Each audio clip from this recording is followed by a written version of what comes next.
Que le lit conjugal soit exempt de toute souillure. Ce n'est pas que l'adultère qui souille. L'infidélité de cœur et d'esprit est aussi une souillure pour le lit conjugal. L'infidélité, ce n'est pas que tromper son partenaire.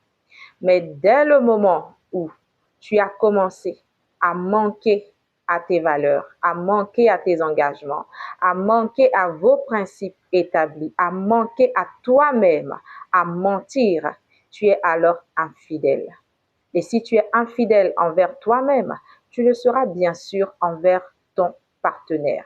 Et quand tes manquements commencent à créer un déséquilibre, commencent à créer des tensions, commencent à créer des histoires et des problèmes qui vont emmener l'amertume, la tristesse et le chagrin, alors tu es infidèle et ainsi tu souilles le lit conjugal.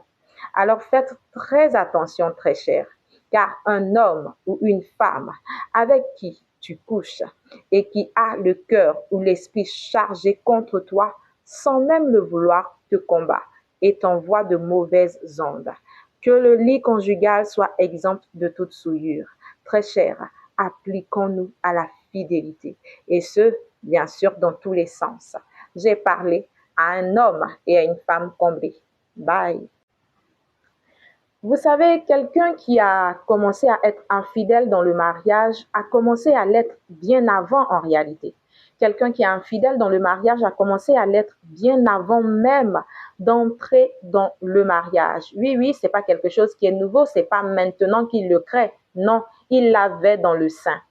Et l'un des plus gros signes pour reconnaître un infidèle, c'est la convoitise. Vous savez, l'infidélité, ce n'est pas une étiquette de virilité, de compétence ou de puissance. Non, non, pas du tout. Bien au contraire, cela caractérise un déséquilibre et une faiblesse que vous présentez quelque part. Et oui, parce que si vous voulez monter ou grandir professionnellement, financièrement, relationnellement et même spirituellement, vous comprenez que vous n'avez pas à exposer votre corps ou mettre votre nudité partout, n'importe comment. Non, tout le monde ne peut pas vous voir comme ça, pas du tout. Et puis, vous savez, la fidélité, justement, c'est une marque de grandeur. Et bien sûr, les puissants, et si vous voulez monter en puissance, arriver à un certain niveau dans votre vie, dans tous les domaines que ce soit, et ça, vous le comprenez. La fidélité, c'est un engagement que vous avez déjà vis-à-vis de vous-même. C'est le respect que vous donnez déjà à votre propre corps. La fidélité, c'est un devoir, c'est une valeur qu'on prône. Ce n'est pas un cadeau que vous offrez à qui que ce soit. Non, pas du tout.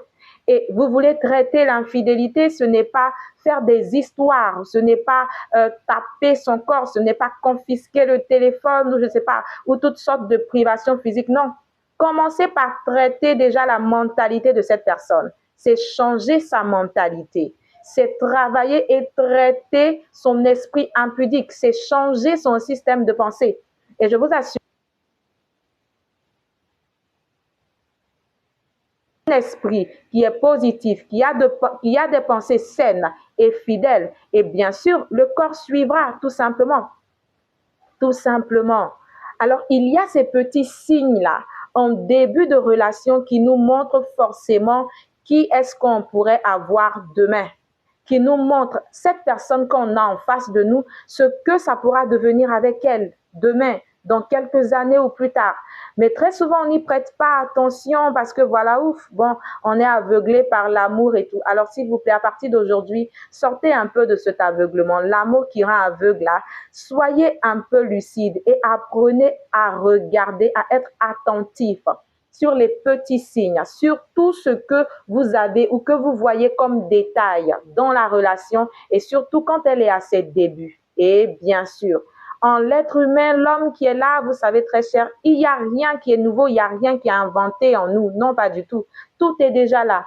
Alors apprenons à faire des choix, à regarder avec lucidité, à avoir le discernement, à écouter, à prêter attention à tout ce que nous avons devant nous, à tout ce que nous voyons. C'est très important.